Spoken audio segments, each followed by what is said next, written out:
Ah, your wonderful keyboard. It looks nice and clean here, but probably yours doesn't look so clean. You say, well, how do I clean it up? Well, first of all, I wanted to tell you, this is a split key keyboard, and I recommend you guys having this. I know my flashlight's going back and forth on this, but that's basically the only way you're going to see my keys on my keyboard, because I don't have very good lighting in my bedroom right now, and I'm going to have that fixed very soon. But this is a split key keyboard, and it is much easier on your wrists than the conventional keyboard. And I highly recommend you getting something like this. It's really nice. But let's just talk about cleaning the keyboard in the first place. You can use a can of compressed air and rubbing alcohol, or if you're really careful, you can use a washcloth, a damp washcloth, and wash your keyboard. Alright? Now you would use the rubbing alcohol with Q-tips, and you'd rub in between the keys if you wanted to do that. And like I said, you can use a can of compressed air.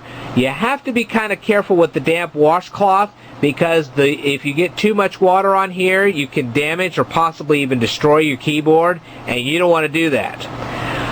And if you wanted to go a little bit more drastic, you can get a screwdriver and pry off the keys. When you do, you can clean up the underside of the keys with alcohol and compressed air.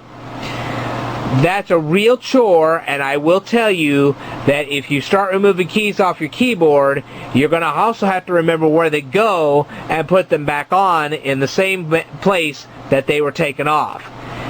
If you're going to do any of this kind of cleaning, I highly recommend that you turn your computer off first, because you can start pressing buttons all over the place, causing your computer to do all kinds of funky stuff, and you don't want to do that. So it is better to turn your computer off and do your computer keyboard maintenance rather than leave it on.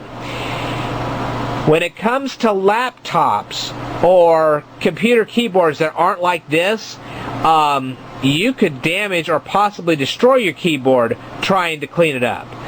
In that kind of a case, I'd get yourself either another keyboard or get yourself another computer. I don't care which. Keyboards today like this, 10 to 20 bucks, you can get yourself one. They're so dirt cheap. If you find that cleaning them is a real hassle, get yourself another one. Save yourself some unnecessary waste of time. Anyway, that's basically how you can clean a computer keyboard. And now you've seen my split key, and I will talk about more computer terms and mathematical terms in a future video, so stay tuned.